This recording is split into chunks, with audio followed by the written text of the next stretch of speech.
Remember when being a fan just meant enjoying things? When you could love or hate a movie or game, discuss it with friends, and move on with your life? Yeah, those days feel like ancient history now. Today, we're diving into something that's become impossible to ignore: how online harassment campaigns have transformed fan communities, and how social media platforms and profit motives have turned passion into poison.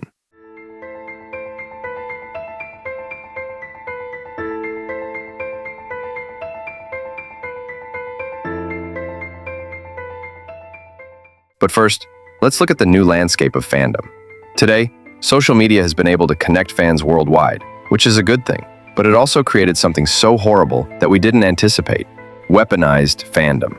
What used to be passionate disagreement in forums has evolved into coordinated harassment campaigns that can destroy careers and traumatize real people.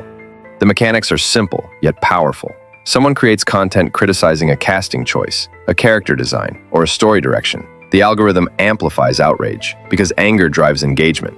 And within hours, thousands of people who've never met coordinate to flood an actor's socials, review bomb a project, or dig into a creator's personal history, looking for anything to weaponize. And some even go as far as sending disgusting DMs to actors. The impact of these hate campaigns on creators and actors is devastating and well documented. Kelly Marie Tran deleted her Instagram after relentless harassment following The Last Jedi. Moses Ingram received racist attacks after being cast in Obi-Wan Kenobi. The actress had to be given preemptive support by Lucasfilm because they knew what was coming. Iman Vellani also deactivated her Instagram following the release of Miss Marvel. And that's just a few examples.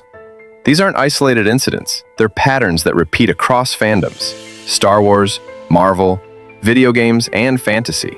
Actors and creators have spoken about developing anxiety, depression, and PTSD from sustained harassment. Some have left social media entirely. Others have stepped away from franchises they once loved working on. Think about that. People are being driven away from their dream jobs because a subset of fans has decided their existence in a role is unacceptable.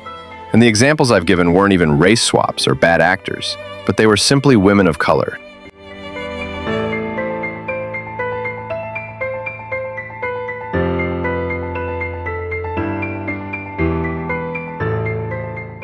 And of course, I have to talk about the grift.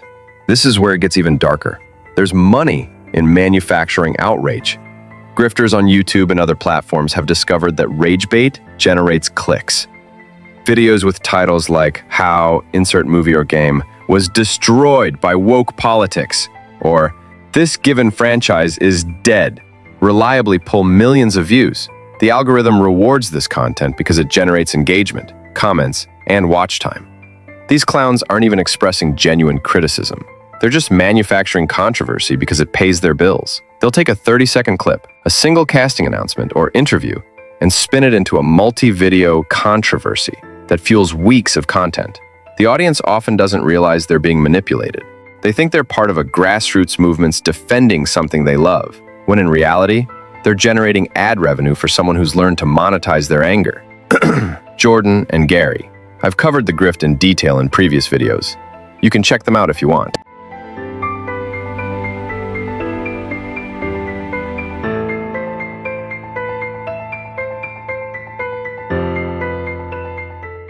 Social media algorithms don't show you the world. They show you what keeps you scrolling.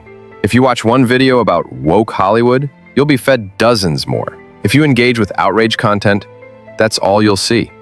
This creates echo chambers where moderate voices disappear. Fans who simply enjoy things aren't making dramatic content, so they're invisible. Meanwhile, the most extreme takes get amplified, creating a false narrative that everyone hates something, or that a particular view represents the entire fan base. Communities that once had diverse opinions become increasingly homogeneous and radical. Any disagreement is treated as betrayal, and nuance dies. Anyone who doesn't conform becomes the next target. Like how people call me a shill when I say I enjoyed a Disney show or Marvel movie. It's getting ridiculous.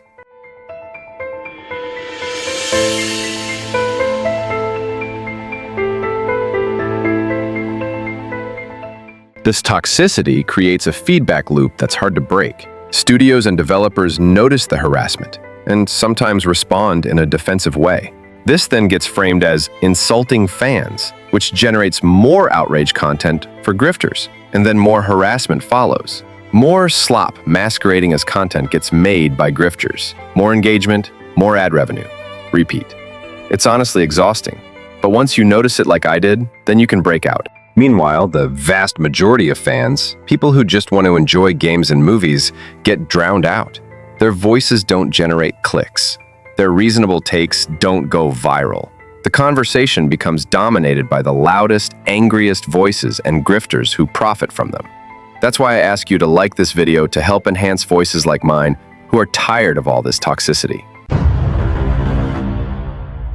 So what changed? Because it wasn't always like this. 20 years ago, if you didn't like something, you complained on a forum and moved on. Your opinion reached dozens or maybe hundreds of people. There was no algorithm amplifying the most extreme take. There was no way to monetize rage. There was no coordinated targeting of individuals or actors. Today, a single viral tweet can mobilize thousands. Harassment can be sustained for months or years, and creators have figured out they can build entire careers by stoking resentment and manufacturing controversies from nothing. Jordan and Gary.